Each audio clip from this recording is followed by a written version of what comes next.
ఈ ట్రైలర్లో కొన్ని హిడెన్ డీటెయిల్స్ అయితే ఉన్నాయి. అవేంటో ఒకసారి చూసి చెప్పేద్దాం. ఆంజనేయ స్వామి తోక మీద క్లియర్గా ఒకరు ఎవరో గుర్రపు స్వారీ చేస్తున్నారు. వెనకాతల చైర్ మీద కూర్చొని ఒక వ్యక్తి అయితే ఉన్నారు. సో మనకి ఆల్రెడీ కుంభ క్యారెక్టర్ని అయితే చూపించారు. ఆ కుంభ క్యారెక్టర్ చైర్ మీద ఫిజికల్లీ హ్యాండిక్యాప్డ్ పర్సన్ లాగా అయితే చూపించారు.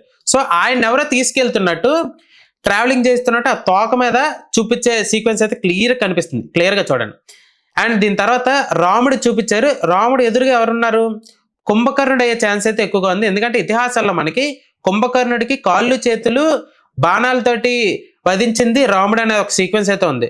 సో కాళ్ళు చేతులు పనిచేయని క్యారెక్టరే కుంభ క్యారెక్టర్ మనకి ఇప్పుడు ప్రెసెంట్ జనరేషన్. సో మేబీ అక్కడి నుంచి రెఫరెన్స్ తీసుకొని కుంభ క్యారెక్టర్ని ఏమైనా డిజైన్ చేశారా, సీక్వెన్స్లో సినిమాలోని ఇంక్లూడ్ చేశారా అనేది అనిపిస్తుంది.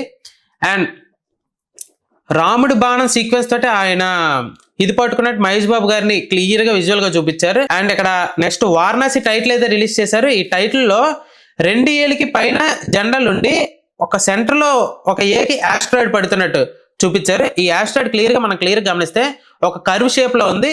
అది రాముడి బాణం విల్లు ఆ షేప్ అయితే ఉంది. అండ్ అలాగే టైం ట్రావెలింగ్ ఆ చూస్తే మీకు టైంలోని సెకండ్స్ ముళ్ళు కానీ ఇవి క్లాక్ మూవ్ అవుతూ ఉంటుంది కదా, ఆ సీక్వెన్స్ అయితే చూపిస్తుంది. అంటే ఇది పాస్ట్, ప్రెసెంట్, ఫ్యూచర్కి వెళ్ళే టైం ట్రావెల్ గ్యాప్ అండ్ ఇతిహాసాల చుట్టూ తిరిగే అల్లిన కథ అని ఈ టైటిల్ బట్టే ఎక్కువగా చెప్తున్నారేమో.